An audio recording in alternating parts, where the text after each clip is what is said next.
measuring exactly what it was that Martin was experiencing, and that's why they just couldn't really understand that medical marijuana was actually working in a scientific way. I wonder, though, if really what we saw happening here was the embodiment of George Lakoff's discussion of framing and how the conservatives have created very successfully a paternalistic father figure, strict approach to what we can and can't do versus a more nurturing model of parents where we care for other people and try to help them be better. And it, for me, just now finally getting around to reading Mr. Lakoff's book, it has really resonated with me in the experiences that I've had in reviewing the cases and what I hear out of the mouths of the people that I deal with on my cases. In 2002, I had another medical marijuana case. In this case, it was after the Washington State Medical Marijuana Act had passed, and I was representing a couple. The wife was a patient, and the husband was her designated caregiver and was providing medical marijuana for her. She, in turn, was a designated caregiver for another gentleman, older gentleman, who had very severe intestinal problems and was actually terminally ill. And she had managed, with the medical marijuana that she was providing him, to extend his life by several years. They were raided a little bit before 6 a.m. The WestNet, which is one of the cool acronyms that our interagency law enforcement agencies use, WestNet team came in black riot gear and used a battering ram to take down the door of their trailer home. My two clients ran out of their rooms and, of course, were ordered down with bright flashlights and semi-automatic rifles to their faces. Before they were able to get down onto their faces, though, their teenage son ran out of his bedroom, of course alarmed at what was going on and worried for his parents. His parents had to watch as their son had a gun put to his forehead and ordered down to the floor. I myself have no children. 4 years that it doesn't go away, sorry.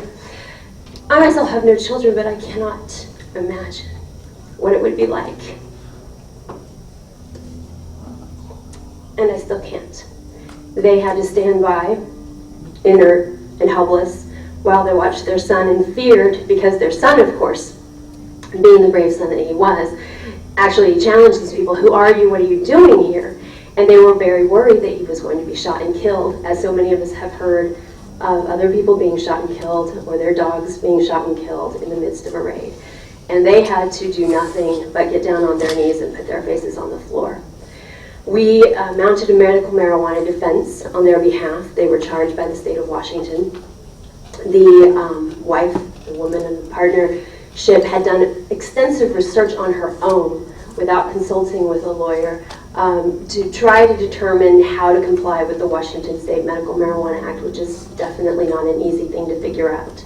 But she had done admirable work, and we felt very confident that we had a compelling case for the jury.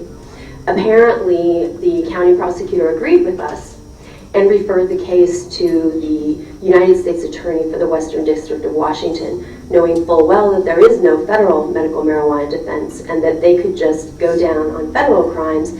Given the number of plants at issue, they were, of course, looking at a 5-year mandatory minimum. Under the Washington law, even if they had been convicted, they would have at the time been looking at 1 to 3 months in jail. And of course, we intended to win with our medical marijuana defense. What we had to do in that case was we had to give up the medical marijuana defense in exchange for the U.S. attorney agreeing to refer the case back to the state so that we could walk into a state courtroom, not assert any medical marijuana defense, and plead guilty to felonies. 2 days before their sentencing hearing, the patient that the wife had been providing for died because, of course, he had been denied his medical marijuana from the time of their arrest. I was born in Fort Smith, Arkansas. I was raised in Tulsa, Oklahoma. I went to a public high school. I went to college in the Bay Area here, then went to law school in Washington. My father and stepmother still live in Tulsa. My brother lives in Los Angeles. My mother lives in Las Vegas, used to live in New York City for 14 years with my stepfather. And I have a stepbrother in Ohio and a stepsister in Missouri. My father is a Republican. My stepmother, I believe, registers as a Republican, but I received a really funny message from her yesterday. She didn't know at the time that I was here, and she left me a message saying, "I just wanted you to know that I know that tomorrow is marijuana day." And I just wanted to make sure that you were aware of that. I thought that was pretty fantastic. My mother and stepfather, on the other hand, are very active Democratic activists in Las Vegas. Why do I share all this autobiographical information? It's important for you and I to get to know one another. It's important for me to get to know what motivates you. What's your life experience? I have not had the same life experiences that you have had, and you have not had the same life experiences that I have had. I have spent many, many hours, days, months, years talking to prosecutors and police officers and judges. And I have also spent a great deal of time talking to grassroots members. I've talked to hundreds and hundreds of clients. And I have things that I can share with you, and you have things that you can share with me, that you need to share with me. The conservative movement has been waging an incredibly successful campaign for the last 40 years to marginalize marijuana users, to make marijuana users look like kooks, freaks, lazy people, and we've heard it time and time again, and it's absolutely true, immoral. It's an immoral decision to use marijuana. The success of that campaign makes it incredibly difficult for people like me and the judges and prosecutors that I talk to about marijuana, and the doctors and nurses and librarians and professors and all of these different people from different walks of life that come to the King County Bar Association meetings, that come and attend the Marijuana Policy Review Panel meetings, that I see in the course of my everyday life when I'm wearing my suit and looking mainstream. It's tough for me to be able to talk to them comfortably and credibly about why they should speak out about what they really believe about marijuana, because the conservative, prohibitionist, you would think I could pronounce that word by now, prohibitionist movement has been so successful for the last 40 years. Vivian touched on something that just struck me in the heart. He's so right that, yes, we have, the grass tops wants to be able to create a mainstream message and get that mainstream message out so that we can successfully roll back the damage of the last 40 years. But at the same time, we can't lose the heart and the soul. That's what got me here, is talking to the people who are the heart and the soul of why I'm doing what I'm doing.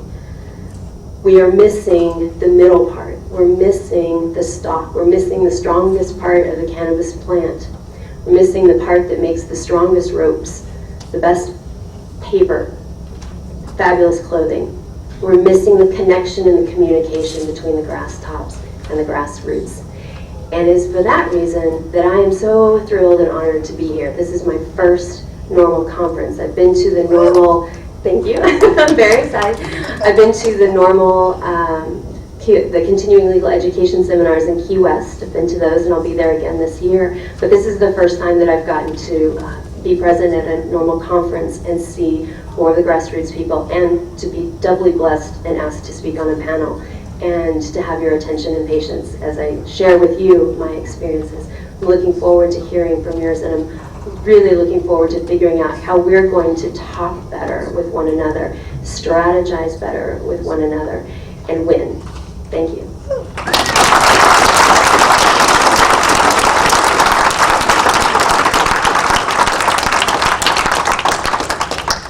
Two Okies from Muskogee on one panel. Imagine, now we, Tulsa, okay. Now we know where everyone from Oklahoma goes. They head to San Francisco and Seattle. So it's easy when you are in a city, and it's a progressive city, and people want to get together, they want to talk about progressive issues, they want to talk about reform. But there's a question of, how do you go beyond the city? How do you go to the suburbs? How do you go to the rural areas? You really need a messenger, someone to take this out who can speak on the same terms